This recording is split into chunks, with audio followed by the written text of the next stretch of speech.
Pengertian tazkiyatun nafs. Tazkiyatun nafs terdiri dari dua kata, at-tazkiyah dan an-nafs. Tazkiyah berarti at-tathhir, yaitu tumbuh, suci, dan berkah, dan an-nafs berarti jiwa. Secara etimologis, kata tazkiyah berarti mensucikan atau membersihkan. Bahkan sebagian ulama mengartikan pula tumbuh besar dan makin banyak. Sedangkan kata nafs memiliki makna jiwa. Secara etimologis, tazkiyatun nafs berarti berbagai amal perbuatan yang mempengaruhi jiwa seseorang secara langsung maupun tidak langsung yang bertujuan menyembuhkan diri dari berbagai tawanan penyakit dengan merealisasikan berbagai perilaku atau akhlak mulia. Dari sini kita bisa melihat bahwa tazkiyatun nafs itu berbagai amalan perbuatan yang mempengaruhi jiwa seseorang. Jadi sedikit pun kita melakukan tazkiyatun nafs, meskipun itu tidak dilakukan secara rutin, itu akan mempengaruhi jiwa kita, entah itu secara langsung maupun tidak langsung. Tazkiyatun nafs itu akan bertujuan menyembuhkan diri dari berbagai tawanan penyakit. Tawanan penyakit ini artinya penyakit-penyakit hati, seperti kikir, iri, dengki, riya, dan lain sebagainya, dengan merealisasikan berbagai perilaku atau akhlak mulia. Ketika melakukan tazkiyatun nafs, maka kita menyembuhkan atau kita membersihkan hati kita, jiwa kita dari penyakit-penyakit hati. Kemudian perilaku-perilaku tersebut, penyakit-penyakit hati tersebut akan digantikan dengan perilaku-perilaku terpuji atau akhlak yang mulia sesuai dengan tuntunan Islam. Tazkiyatun nafs bukan sekedar berprinsip pada pembersihan jiwa dari segala penyakit hati semata, melainkan juga tazkiyatun nafs itu pembinaan dan pengembangan jiwa positif.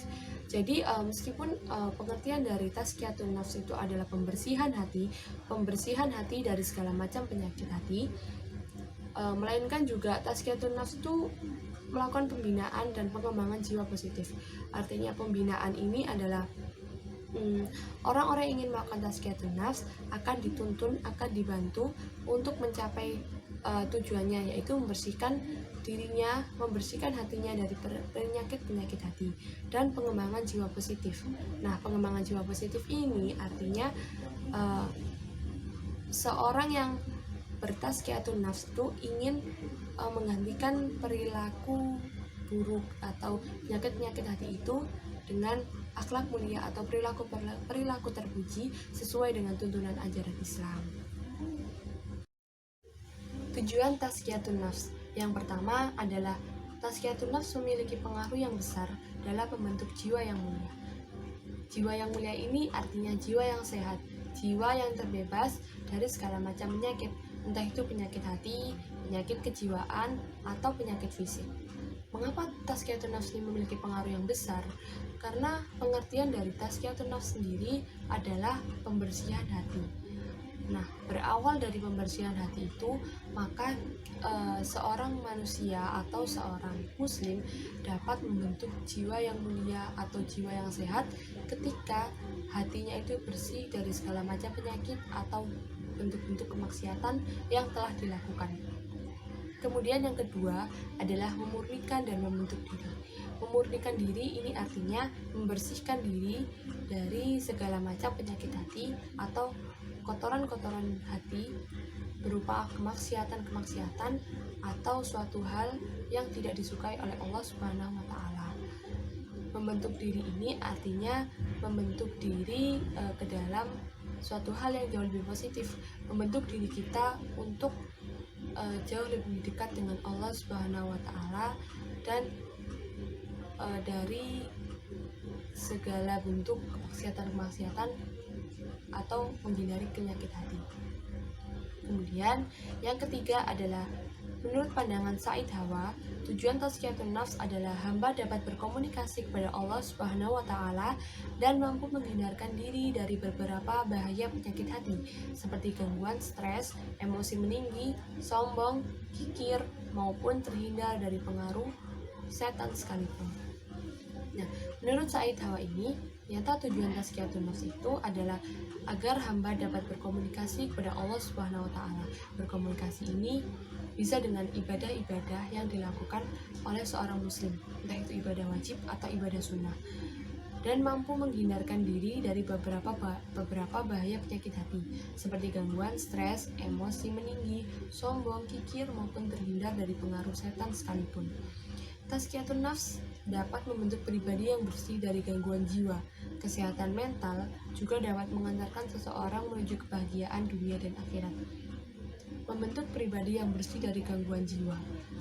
Nah, dari tujuan ini kita dapat menyimpulkan bahwa ternyata tazkiyatun nafs itu tidak hanya untuk pembersihan hati saja, namun juga dapat menghindarkan atau meminimalisir adanya gangguan kejiwaan yang akan terjadi pada kita.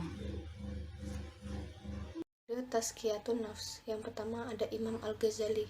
Ia menyebutkan bahwa kemampuan membuang substansi dan pengaruh sifat buruk itu dengan menekankan penghapusan sebab musababnya, seperti menghapus perangai kikir, dapat dilakukan dengan membiasakan kebaikan beramal, sedekah, dan sebagainya. Yang kedua ada Hamka dan Dadang Hawari. Ia menyarankan bahwa dengan menjalankan syariat Allah, syariat tersebut harus dikerjakan di atas jalan tertentu sehingga ia tidak tersesat pada saat ia mengambil jalan yang ia tempuh. Hamdani. Yang ketiga ada Hamdani Bakran. Ia mengatakan dalam melakukan tazkiyah, hamba masuk kepada otoritas ilahiyah, dalam artian muzaki konseli, harus membawa esensi jiwanya kepada kehadiran Allah Subhanahu wa Ta'ala, tanpa ia memandang dunia seisinya, sehingga jiwa konseli benar-benar kosong dari tipu daya dunia. Sarana tazkiyatun nafs. Yang pertama tazkiyah melalui zikir. Zikir yang berarti mengingat Allah. Pengingatan itu bisa dalam hati tanpa mengucapkan sesuatu, tapi selalu sadar akan keadaan Allah Subhanahu wa Ta'ala. Nabi Muhammad SAW telah menjelaskan bahwa perbedaan antara orang yang sering melakukan zikir dengan orang yang tidak pernah melakukan zikir sebagai seorang yang hidup dan yang mati. Dari Abu Musa R.A. berkata, Rasulullah SAW bersabda, perumpamaan orang yang berzikir kepada Rabbnya dengan orang yang tidak berzikir adalah seperti orang yang hidup dengan yang mati. H.R. Bukhari, Muslim, dan Baihaqi. Yang kedua ada tazkiyah melalui ibadah, itu dimana ibadah itu berarti menghambakan diri kepada Allah. Dalam sarana ini kita dituntut untuk mensucikan diri kita. Ibadah tidak terbatas pada doa yang harus dilakukan pada saat-saat tertentu saja. Setiap tindakan yang baik yang dilakukan secara tulus sama dengan seperti kita melakukan ibadah. Unsur-unsur ibadah ini meliputi ibadah sholat, zakat, puasa, dan haji. Ketiga ada tazkiyah melalui taubat, yang dimana taubat berarti mengakui kesalahan dan kembali kepada Allah serta memohon ampunannya. Dalam hal ini hati nuranilah yang mendorong para manusia untuk bertobat atau kembali kepada parameter Islam. Taubat sama dengan bertindak sesuai dengan kata hati nurani. Kemudian yang keempat tazkiyah melalui sabar. Sabar adalah menahan diri atau membatasi jiwa dari keinginannya demi untuk mencapai sesuatu yang baik atau luhur. Menggali sabar berarti sama saja kita menumpuk ketekunan yang merupakan bagian proses taubat. Karena dalam bertobat harus tekun dan istiqomah, menapaki jalan kebaikan dan kembali kepadanya. Dengan tazkiyah, manusia akan memperoleh kesadaran diri dan selanjutnya akan memperoleh pula kesabaran.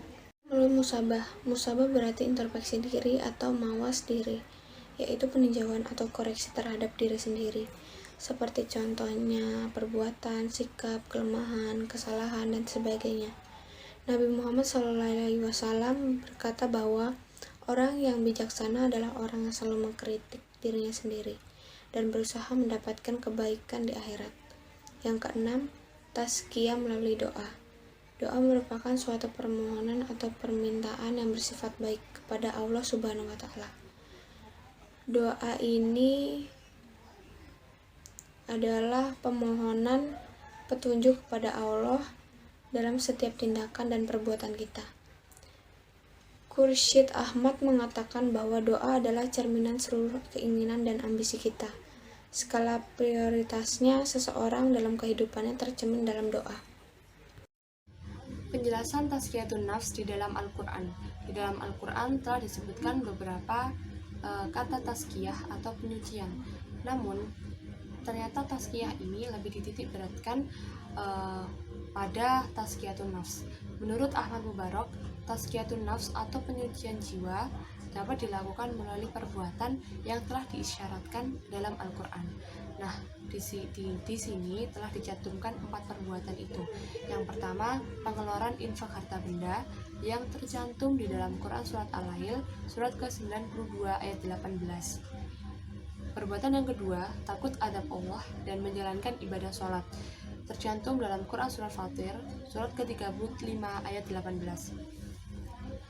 Yang ketiga, menjaga kesucian kehidupan seksual, terletak dalam Quran Surat An-Nur, surat ke-24 ayat 30. Menjaga etika pergaulan adalah perbuatan terakhir tentang tazkiyatun nafs yang tercantum di dalam Quran Surat An-Nur, surat ke-24 ayat 28. Kelompok 7 terdiri dari pertama Katrina Firdaus, yang kedua Veganita Prasita Putri, yang ketiga Rahmanul Firdaus, dan yang keempat saya sendiri dari Kul Aslam, dan yang terakhir Daniela Kristi. Terima kasih.